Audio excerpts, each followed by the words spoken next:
workshop. So a little different. It's not going to be professing a lot of information out to you. It's going to, the design here is to gain a lot of information. So the whole purpose of this workshop is to talk about this Encore Entrepreneur initiative. Now, this is an initiative that was funded by the ULI Urban Innovation Grant. And that was delivered to Central Florida, one of the 5 district councils for Urban Land Institute in the state of Florida. And the concept is they had to compete for this, and so they got some money. And so the concept is to go out and gather information around this 55 and older group. So I see very few people in the audience that are 55. Yeah, no, hardly anybody out there. So hopefully you'll still be interested, even though you're much younger than this entrepreneurship. We're going to, we've asked some critical panelists to come and to help us maintain this discussion, but we're going to get them up here in just a few minutes, and we'll have them introduce themselves, and it'll be very interactive. And so the idea is, the result of this is all of the information gained here is going to be put into a publication that Central Florida will put together, and that publication is going to be available to ULI members, certainly in the state of Florida, but on a more broad basis to the 35,000 some odd members there are around the world, to take this where we think that there is a real trend here, and that's what we're all about, is to try to figure out what the trend is and how we can impact it and how we can fulfill our mission. So one of the things that's kind of interesting, you're going to hear some, and it's not all going to be about planning, it's not all going to be about zoning, it's not going to be about building heights and setbacks and architects, and it's not just real estate. You're going to hear a lot of information around this whole Encore entrepreneurship concept, and you're going to ask yourself, what am I doing here? And the point is that this information is how we as real estate professionals will then modify our business, if at all, or the things that we will do then to accommodate the intricacies of this group. So the ULI missions provide leadership in the responsible use of land and in creating and sustaining thriving communities.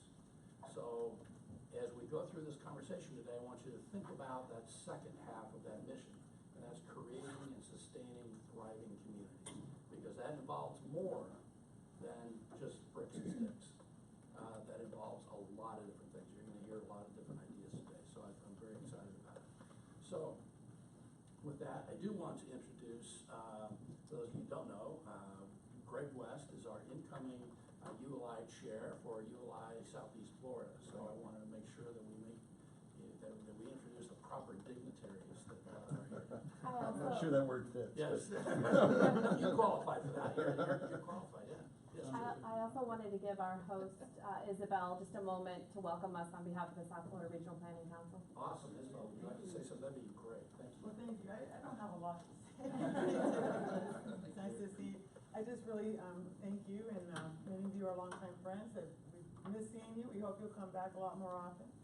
And again, my name is Isabel Cusio-Carballo. I'm the director of the Regional Planning Council. I've been here for 20 years, and I became director last year. So I'm so pleased to have you here. I hope you have a great time, and you know that this is your home, your house, and please let us know if we can be helpful to you. Looking forward to the great program.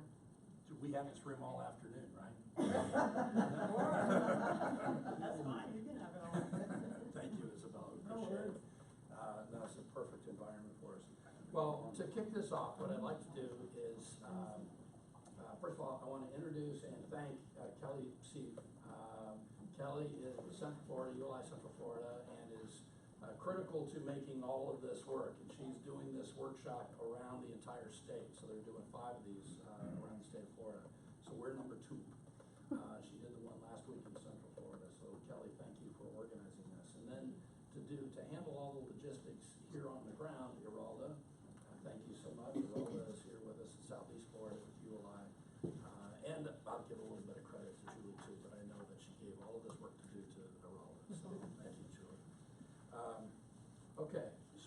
want to do now is I want to get Lisa Diltz from ComSpring. Now, Lisa has been instrumental in creating the original grant application and the whole concept around this Encore entrepreneurship initiative, and has done a great deal of research already about this. And so the only real presentation that you're going to have up here, we've got some other pictures that we want to show you, but the only real presentation we've got here is Lisa is going to convey to you the information that she has about this initiative and this group. So Lisa?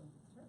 And if you would, please tell us something about what you do and ComSpring and how you got there. Okay. Thanks. Thanks, sir. Good morning. So my name's Lisa Diltz. Oh, you want to cue it up? Okay, perfect. I'm with ComSpring, we're real estate advisors, and it's actually my company. I started, it'll be 5 years in September. And so when I went out on my own, I started looking for office space. And it was a really frustrating experience, you know, starting out a company, you're not sure how many people you're gonna have. Most office leases are 3 to 5 years. They were cost prohibitive. I mean, at one point, I think I was so frustrated, I looked at something that was a storage closet with no windows that was like $700 a month, and I thought, this is just crazy.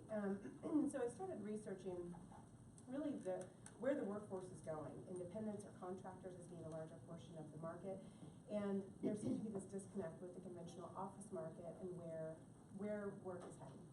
And in particular, the 55 plus crowd as a larger portion of people that were starting businesses. There was a large segment of that. What we found is that both millennials and boomers have the greatest entrepreneurial aspirations. So millennials, 27% of them have entrepreneurial aspirations, and boomers, 26% of them have entrepreneurial aspirations. So it was something we kind of bounced around, and I finally did find office space and have employees, and you know we're settled now. But it's something we've continued to research and just think about what does this mean and what could happen. It doesn't seem like there's exactly a model out there. Maybe there is. We'd like to hear from you all that's really responding to this potentially growing trend. And so I was able to partner with Diane Trees from UCF and ULI, and that's kind of what brought us here today. So we've conducted some research as part of the grant of over 1,000 people throughout the state of Florida that are 55 and older to ask them about their intentions. How long do they plan to work for? What do they plan to do in retirement? Are they going to start a company? Are they going to live life in leisure? A lot of them are. And so I'd like to share that with you. But before I do that, you know, as Eric mentioned, this is very much an engaging conversation. We don't know the answers, which is kind of the fun part, right? To figure it out together and talk about what could happen. And we would love to hear from you all. So first, I'd like to just go through and do introductions of everyone of what your interest is in this topic and who you are. So, Carla, let's start with that. My name is Carla Coleman. I retired 1 year ago next month. That lasted for about 6 weeks. And I have been doing, for the past 10 months, a considerable amount of consulting work in real estate and facilitation. Before that, I was executive director of ULI Southeast Florida Caribbean and the Florida director for about a year and a half. And before that, I was a senior vice president at a state university for many years. So I've taken that and I'm trying to figure out what's next. Ken Stapleton with Ken Stapleton Associates. We're urban economic development consultants. We're a small firm and we do a lot of partnering around the country. We fit in the age bracket here today. And we've also had that kind of challenge about office space and some of the other aspects of this. But you know, I wanted to come and listen to this because I expect to be working for quite a while. My firm is based on a couple of very entrepreneurial approaches. And so we're interested in how this conversation might help us in business and help our clients. Good morning. I'm Anna Marie Garces. I'm here representing Urban Health Partnerships, which is a nonprofit arm of Urban Health Solutions, which I'm a principal of. And Urban Health Solutions focuses on health in the built environment and how that integrates and can reduce health disparities. And we're one of the lead agencies, our nonprofit is one of the lead agencies in the Miami-Dade Age Friendly Initiative.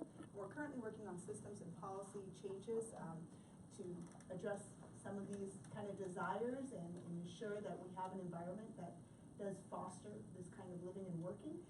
The rest of the team and others from the Age Friendly Initiative are currently at the Board of County Commission in Miami-Dade County as the mayor announces that we recently became a AARP WHO World Health Organization, and now the resources, it's been an initiative that's been going on for about 5 years, and now the resources will follow, and some of the changes that we've been meaning to see in the systems and policies will kind of begin to trickle down after a few pilots have been successful in Miami. Good morning, my name is Liliana Gomez, and I manage a real estate fund. So we are right now acquiring a few properties, and that's why I have a lot of interest in learning new trends and new things initiatives that are coming out there. Before that, I was working for International Sales Group, and I was managing the international divisions for them. Some of our clients were the Related Group, EMG, which are big developers here in the city.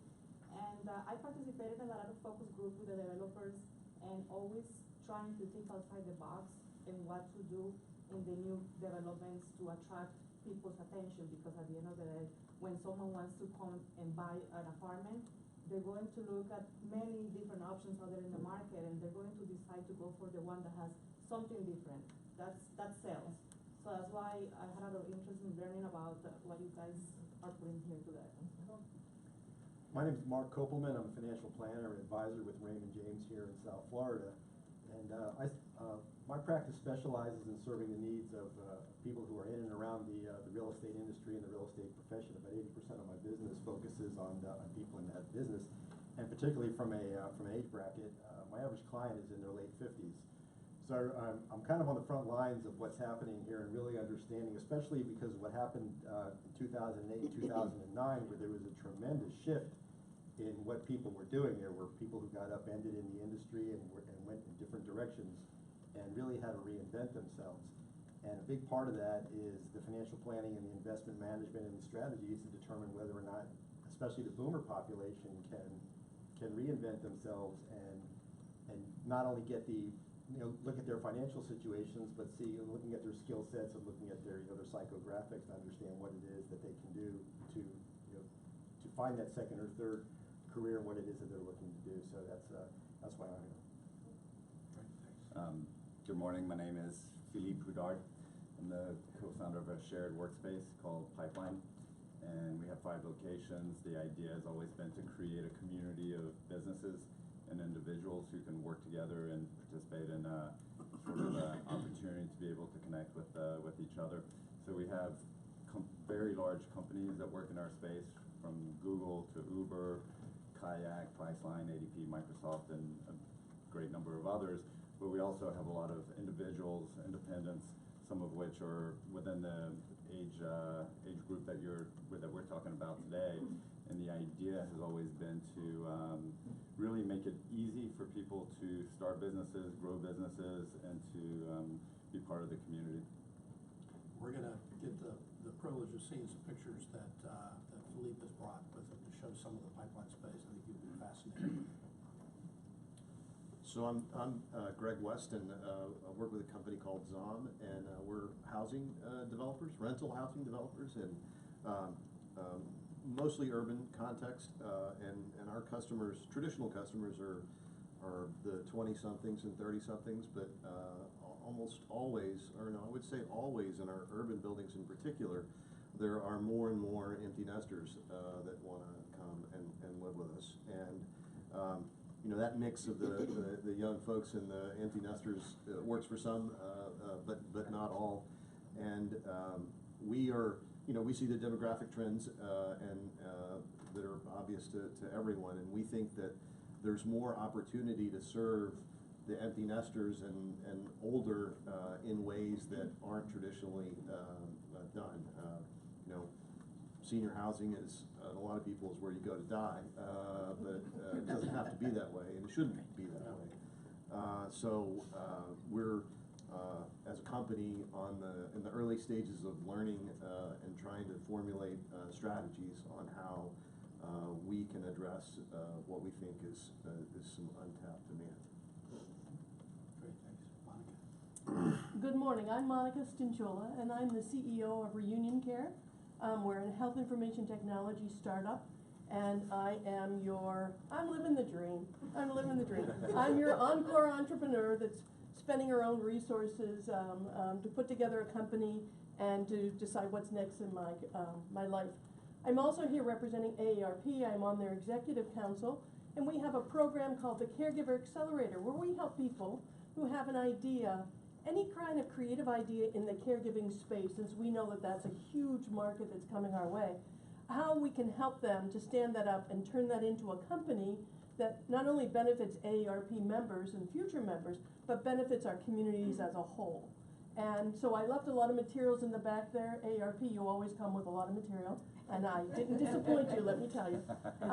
I encourage you to take it and take a look at it, but this is what our design is when we look at Encore entrepreneur careers from AARP. Thanks.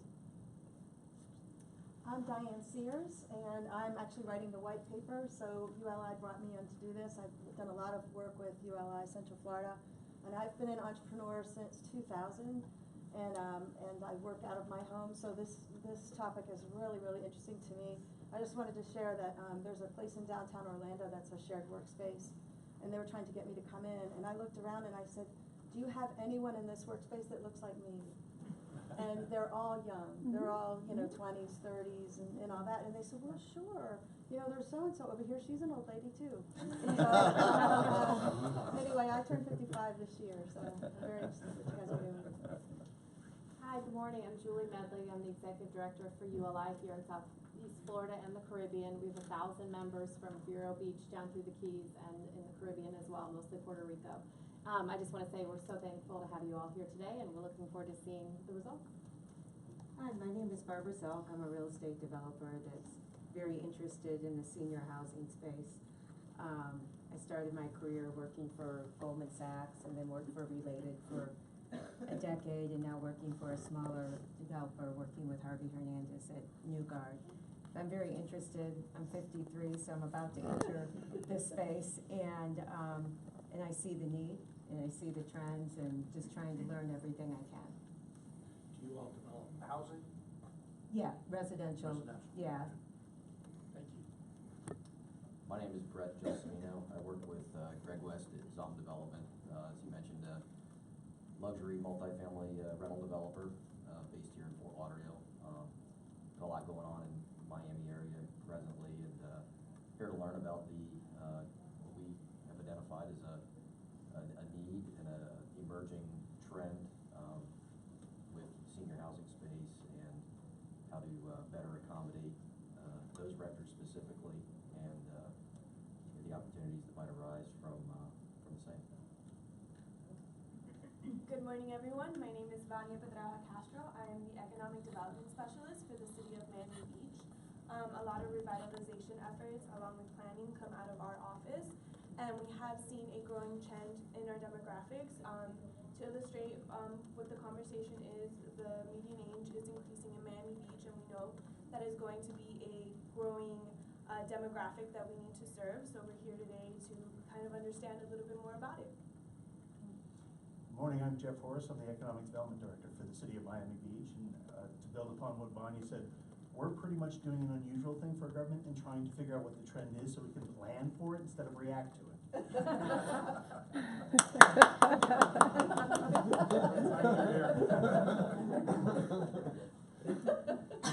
Hi, I'm Mark Trowan. I'm with Brookwood Group.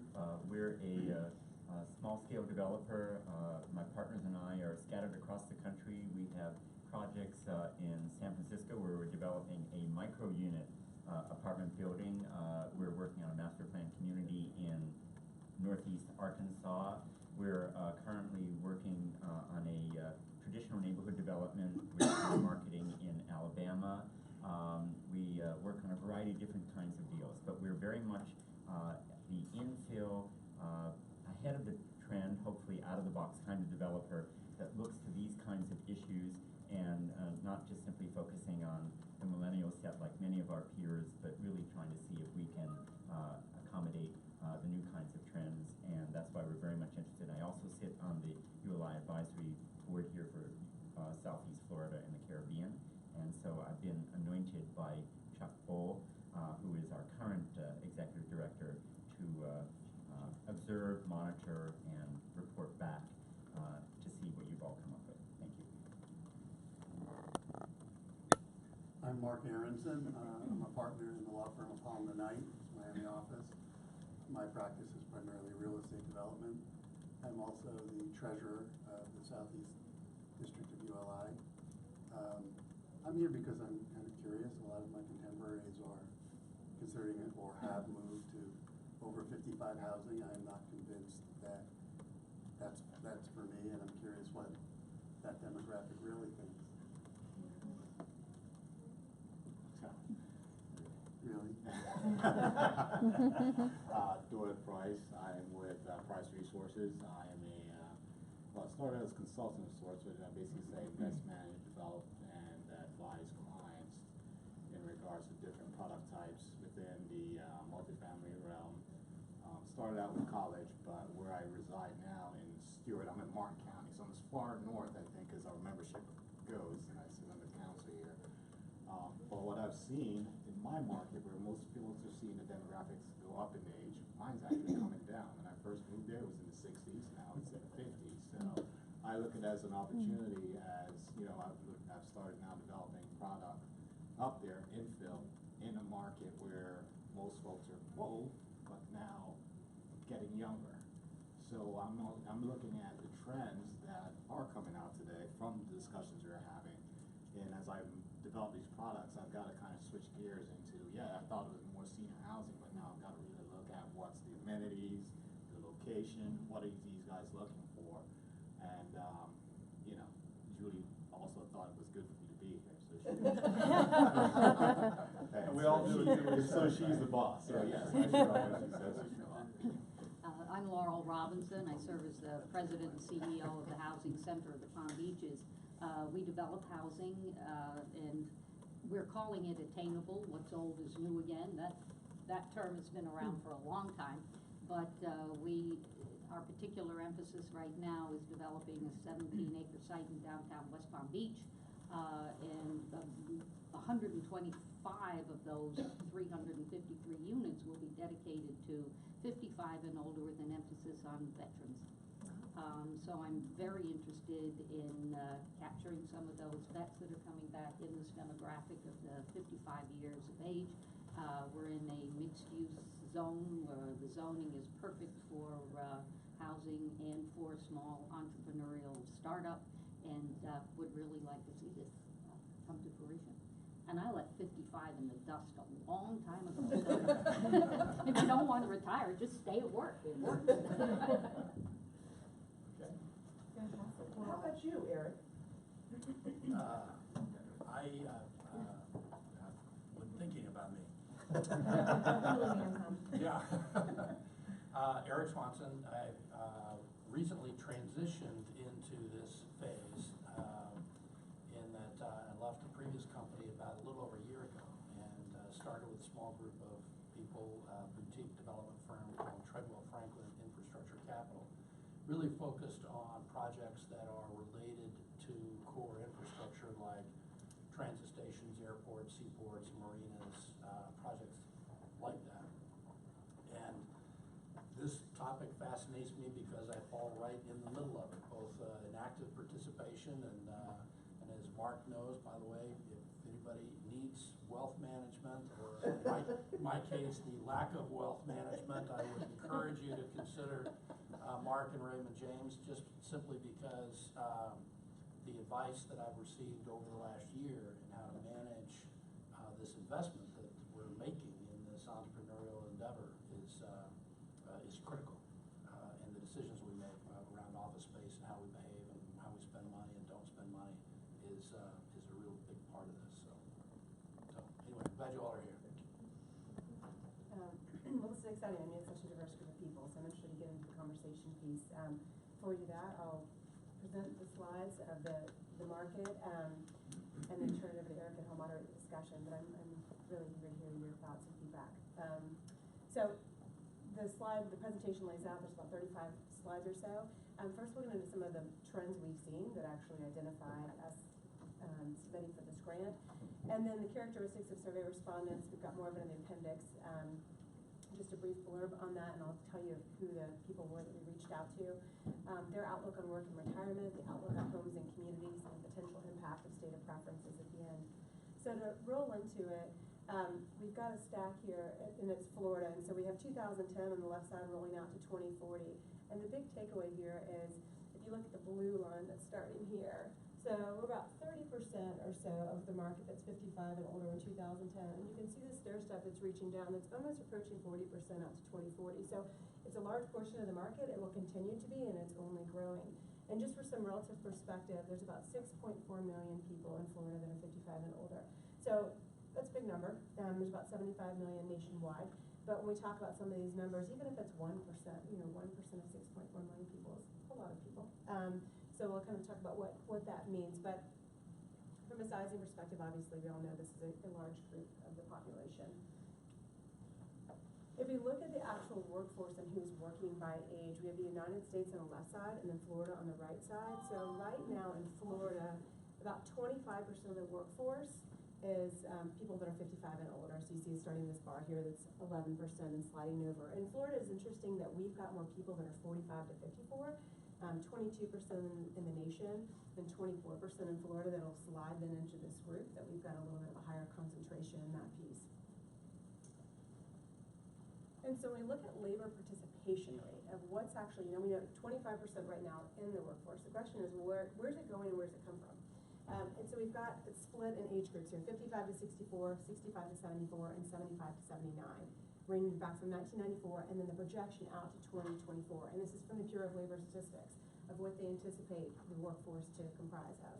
And what you can see is that we're seeing an increase here, 55 to 64, right, 57 up to 66, pretty substantial increase. But we're also seeing almost a doubling that's projected from the 65 to 74-year-olds from 1994 out to 2024, and from 75 to 79-year-olds out to 2024. Now we know this is a smaller portion of the labor force, but it's interesting that it's projected to almost double between now and 2024, which isn't that far away, obviously.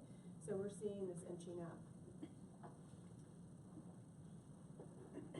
And then if we look at the number of business formations, so they're in the workforce, we anticipate them to stay in the workforce. What are they doing? Are they getting jobs? Are they starting their own companies? So what we're seeing is that this group is contributing to more business formations. So this is as a percent of 100. So we have 20 to 34-year-olds, 35 to 44, and 45 to 54, and then 55 to 64. So we did cap it here. And if you look at as a percent of overall businesses started, back in 1996, 34% of businesses were started with people 20 to 34 years old. It's still a substantial group at 25% in 2015, but what we've seen is this slide up of the 55 to 64-year-olds. Where they were 15% of new businesses started, they grew to 24% of new businesses started in 2015. So they're staying in the workforce and they're starting businesses as a large portion of what their engagement. And what we see this translating into is independents or contract workers. So overall, we're seeing a rise in this, right? With the recession, as out of necessity, a lot of people that couldn't find jobs, they started their own thing, and there was contract work. By 2020, 40% of the workforce is projected to be independent or contractor. This statistic on the top is a little higher. By 2020, nearly half of the population will be independent or have tried independent work in their lifetime. So the statistic goes up a little higher there. And what we find is that 30% of those independent workers are 52 to 7 years old. So a pretty large chunk of that base of independent contractors, which is projected to actually grow. Now, the interesting thing is, in our research, we asked people, what do you plan to do in retirement? And we'll get to that. And one of the questions was, or the answers were, I plan to start my own business, I plan to seek part-time employment.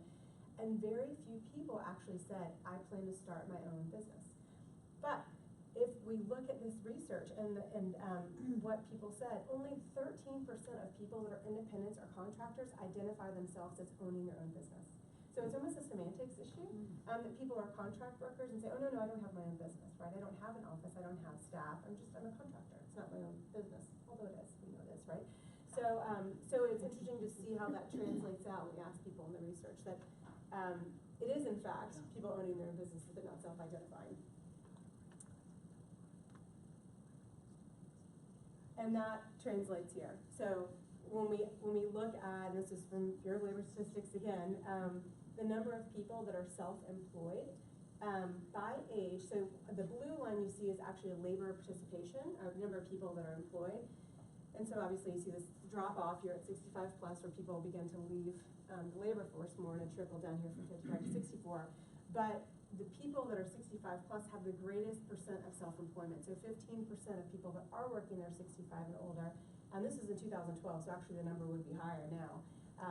We're 15% were self-employed, the highest percentage of any age group.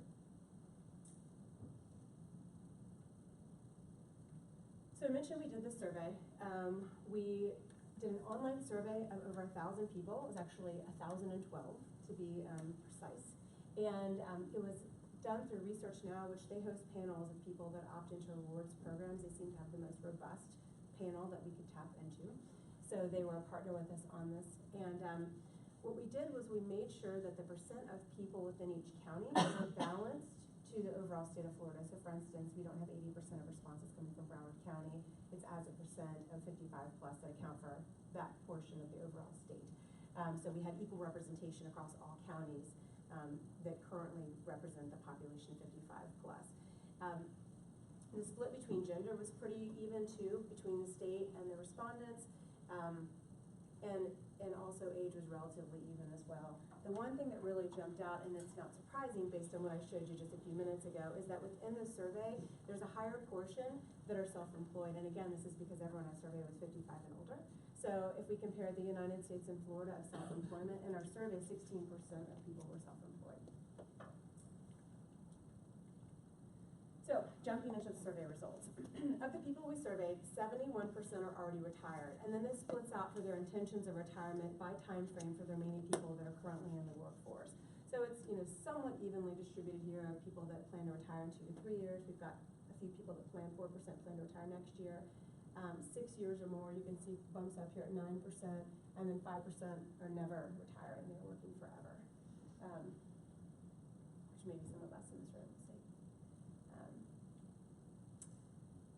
When we look at the age and where the split is, this is where we see the shift, right? So currently retired is blue, and orange is currently working. So from 55 to 60, the majority of people, a little over 65%, are currently working. Then when we go to 61 to 65, we see that actually shift. And now there are more people that are retired than currently working, and then stepping down.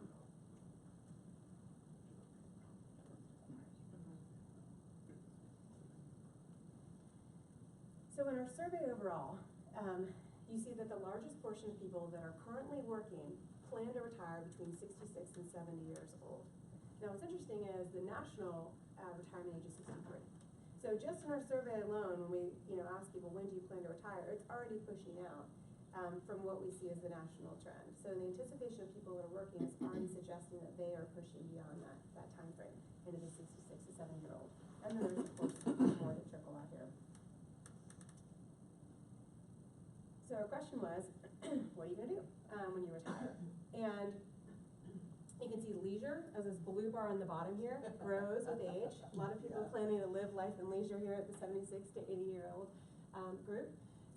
But we do see that for the people that are still working that are 55 to 60, this is where the numbers become more significant. So 55 to 60 years old, you see that there's a pretty significant chunk here that intend to do part-time work when they retire. Now we have this plans for full-time is a pretty small slice. And then I mentioned this before, the start my own business, which is this kind of orangish, burnt orange we'll call it here. There's a relatively small slice, around 3 to 4% of people that said I plan to start my own business. If we go back again to the semantics of what that means of the contractor independent workers that had their own business, only 13% self-identified, again, as having started their own business. And then on top of that, we've got volunteer, which is a pretty large portion actually.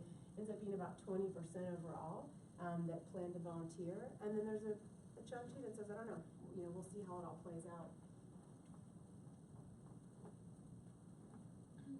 So when we ask the people that plan to continue working or start a new business, what would be the most valuable resources for you to help support this? We've got it stacking from most important down to least important. So technical or computer assistance is the most important thing that's listed. All the way down to access to credit, actually interesting, is the lowest on desired resources. Stacking next to technical or computer assistance would be information and strategies for dealing with tax consequences, which I think is not unique to 55 and older. We all want to know how to deal with tax consequences, right? and then a place to work. And so I'll show you, we did ask people if it would influence where they would move them with some of these things. So for instance, if you have a Genius Bar in your community, if you've got flexible workspace, how does that then play into your decision of where you live? Or could it?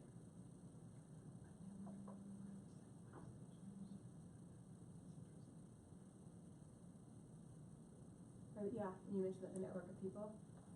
And actually, you know, when we started this research too, so we do a lot of work for residential builders and developers, and what we find is that the top selling communities across the nation, the common fabric is the social fabric. It's not the housing, it's the social fabric. And that was one of the questions when we started this, of that piece of a network of people in the same life stage and also pursuing new endeavors. To what extent does work define you, particularly this age group, and is there a potential to use that to create a social fabric within a community or a development to really help link people as, you know, their identity of what they did before and what they're pursuing now? And can that really be a major contributor to making a place successful, which we can talk about. We don't have an answer for this, but it's something that we, you know, we do see as a trend in the built environment, or just across all ages, that social piece. So across all age groups, when we ask them, what would influence you on where to live? What are the most critical factors? And these are somewhat similar to what we see nationally. You see that on the bottom, proximity to friends and family is about 20% or so for every age group. It bumps along a little bit. Above that, we have cost of housing. And it's interesting because cost of housing actually shows a decline as people age. And the big reason for that is a lot of people are staying in place. And so particularly as people age, the frequency with which people move, there's a life event that could trigger it, but otherwise people that are, you know, it doesn't become as important because it's not as much on the radar of moving, is what we see for the cost of housing as a decline. And then proximity to employment, you can see is a pretty small slice here and declines through this gray piece. Above that, business environment, again, a small slice. And then proximity to healthcare becomes a larger piece, so that's this blue up here as people age. Proximity to services and retail, and we see this, that it's a factor, it actually becomes a larger factor as people age, and then the other category. So when we ask people that are already retired, do you plan to move? The large majority says no, I plan to stay in my current home. And it grows with age, but 85 all the way up to 90% people that are 76 to 80 years old. So there is a small portion here on the bottom, but a larger portion is planning to stay in place. If we ask people that are currently working, the picture shifts some. So now 64% plan to stay in their current home, but about 35 or 36% plan to move. Move to another home in the same general area, move to a new city in Florida, or move to a new state. And so these are people that are essentially up for grabs in our, you know, in the development world.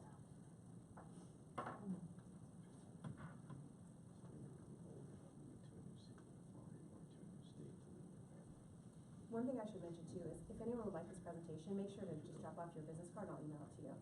I know it's a lot of information. So we asked, okay, well, if you plan to move, would a business-friendly city or town influence the location you choose? And it's about 20% or so, a little below here, 55 to 60-year-olds, and then it declines with age here. The larger portion say no, but again, if we go back to those numbers of 6.4 million people, you know, it's even though it's a small portion, this does matter, right? If we size it out. And that's the question too, particularly from, you know, EDC. What does that mean, right? Could you become, you know, the most business-friendly, you know, Encore entrepreneur location and have business incentives similar to what you do to attract companies? You know, could you attract people that are otherwise shopping the entire state? Are there ways to attract them to your location? Then wouldn't you have to crank up your whole network all over again? Part of being your resources. Part of where you are being in business is you have a network. Yeah. You have built in, especially if you've been in someplace for a very, very long time. So that just adds a whole dimension to the risk of. Absolutely. Yeah. It does. Yeah, you wouldn't have that. And we see people that are moving to 55+ communities. It's interesting though because they'll shop the entire state, sometimes the entire Southeast, before they choose a location. And that was really our question. Okay, well, if you're not tied and you know to to your point of, you know, you have this network, but these people aren't influenced by that. Could you influence them by something else? It is surprising.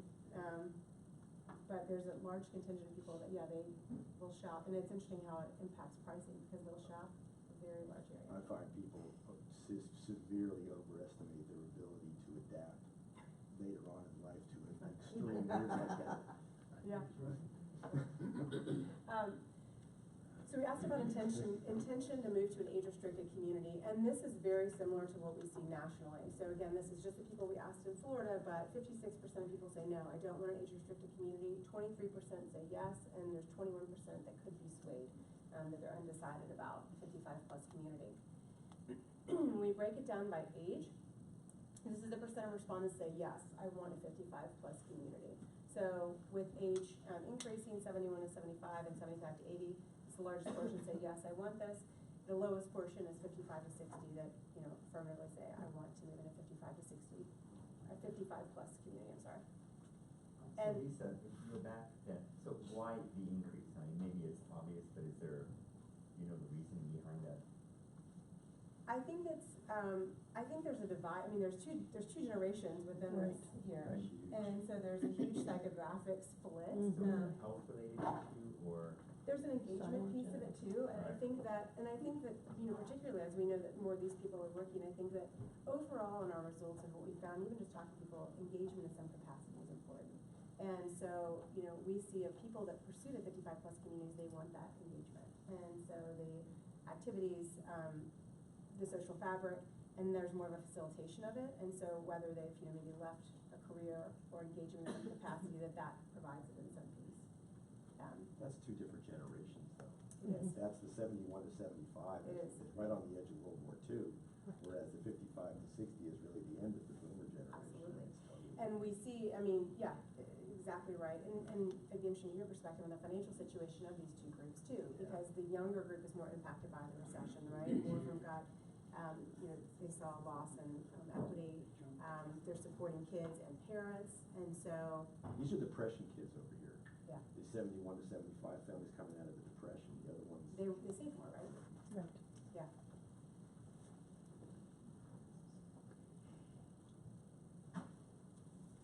So if we move on to people that are unsure, there's 16% of that 55 to 60-year-old group that are unsure, versus the 12% that say yes, I'm in.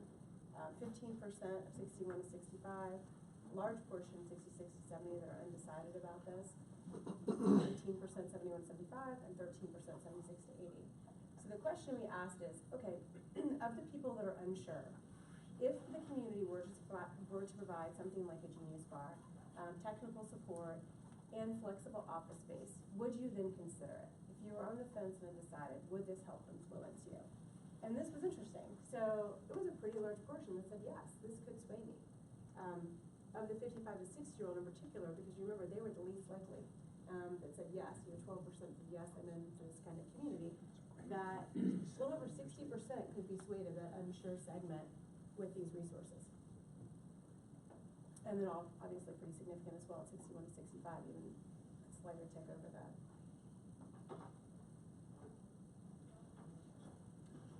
So then we asked about, okay, what kind of space? What does this look like? And this question was, do you need a dedicated home office? How important is that? So 55% of respondents indicated that it was very or somewhat important for them to have a dedicated space or home office within their home. Now this is interesting because again, if you remember, this is everyone we surveyed, and 70% of the people we surveyed are retired, or claim themselves as retired, but 55% of everyone that we, you know, within that group said yes, it's very or somewhat important that I have an office in some capacity. Somebody asked what would be the ideal location. And the majority said a separate room, over 60% here, and then we have shared space within a den, kitchen or other, and then unsure. When we actually track this, so we've got even more detailed information that's in this presentation, it's more significant to have a separate room for the younger groups, and then the flexibility to have it within a shared space becomes larger as people age.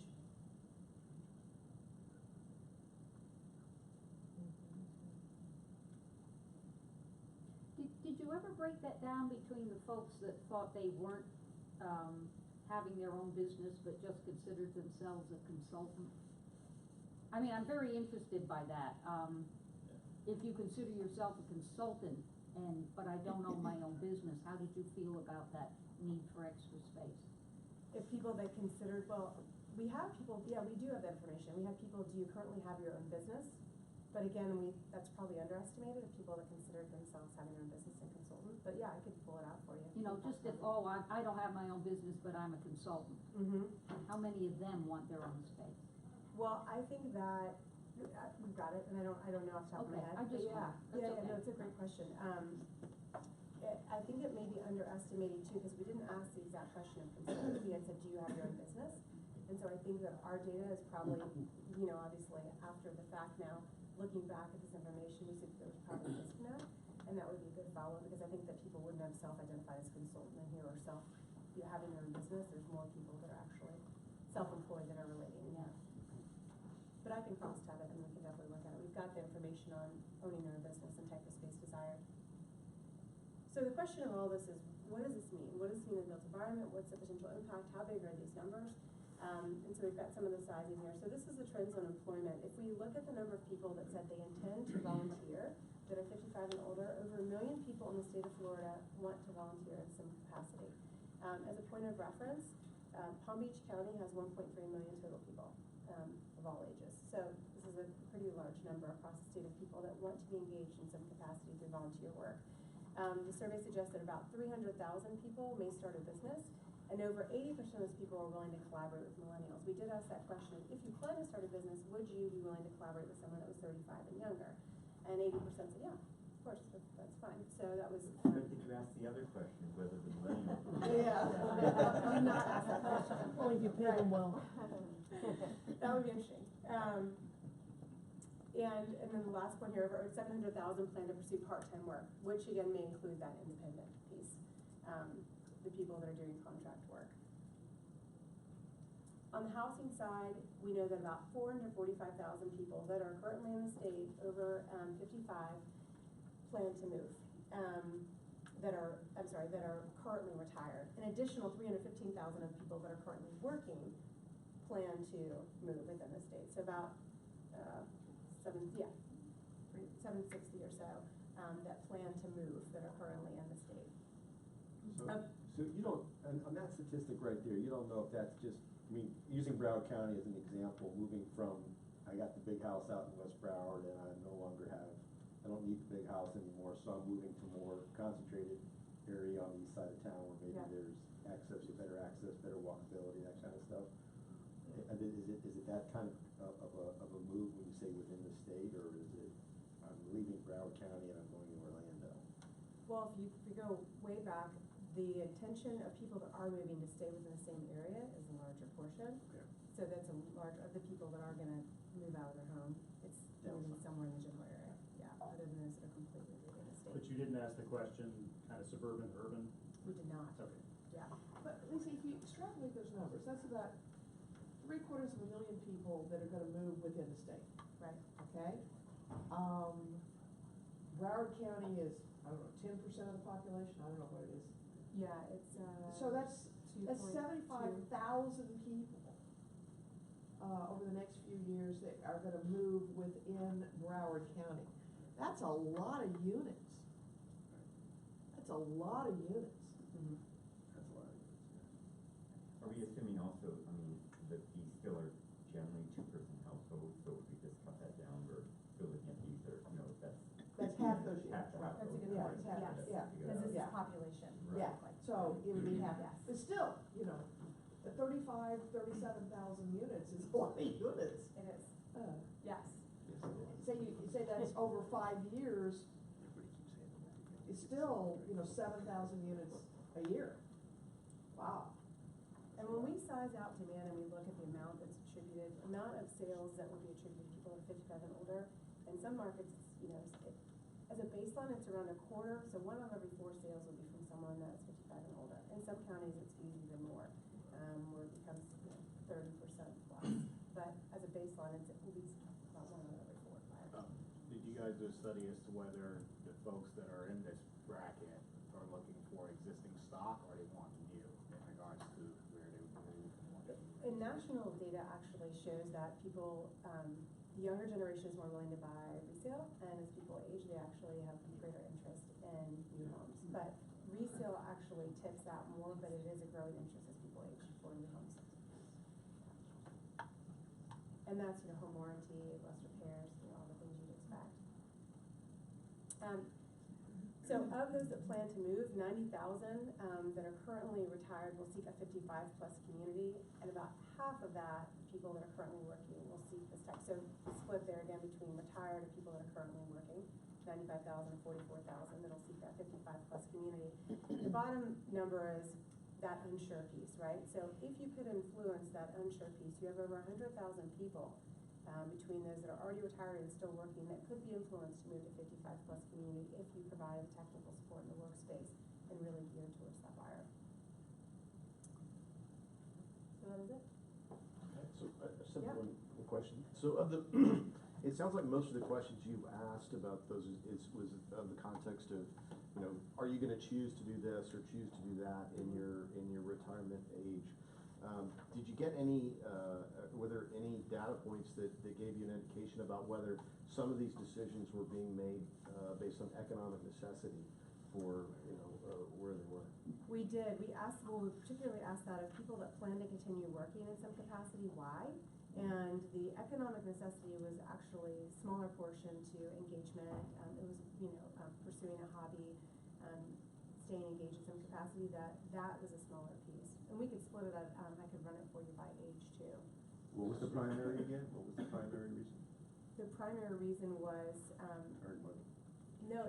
engagement was the primary reason in some capacity. Earning money was actually lower than you would think of people that were continuing to work. So the second career, for most of them, is a lifestyle decision, really, not an economic decision. And it could be a combination of the two, but in their primary response, it was more of an engagement than a financial piece. Lisa, did you look at all at telecommuting and how that impacted what people were looking for? In the capacity of? Of what kind of housing they wanted and if you telecommute, does that mean that you want a home office, you want these extra things? Because now you have the freedom to move. You're not so tied to location because you're telecommuting. Mm-hmm. We didn't. We don't have that in there. I mean, we did ask the people that are currently working what type of space they currently use. Oh, okay. So I guess to get to that, and more people that are currently in the workforce work in a conventional office. There's Okay. less people that are working from home. Okay.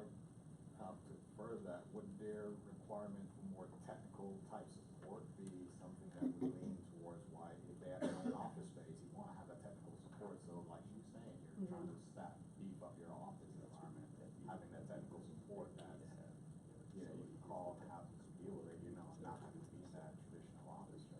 Mm-hmm. Cybersecurity Yeah. as well. Could I just ask another question too? And I don't remember when we were in Orlando and you gave this same presentation. Did you look at ethnicity, race, incomes, and other criteria, and how might that affect some of the results here? So the ethnicity of the group that answered weighs a little more towards Caucasian than the state overall.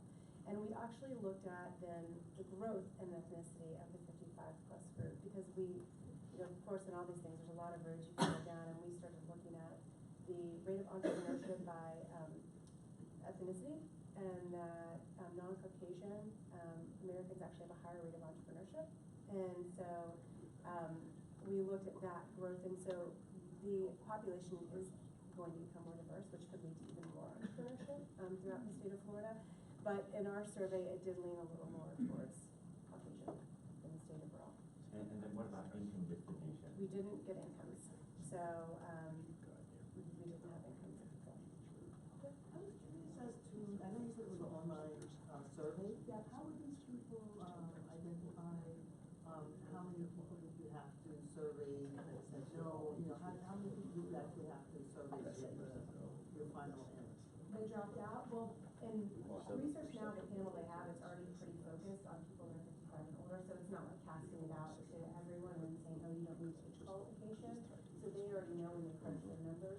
So we have to look back, but I mean, I want to say it was probably 60% or so of who they cast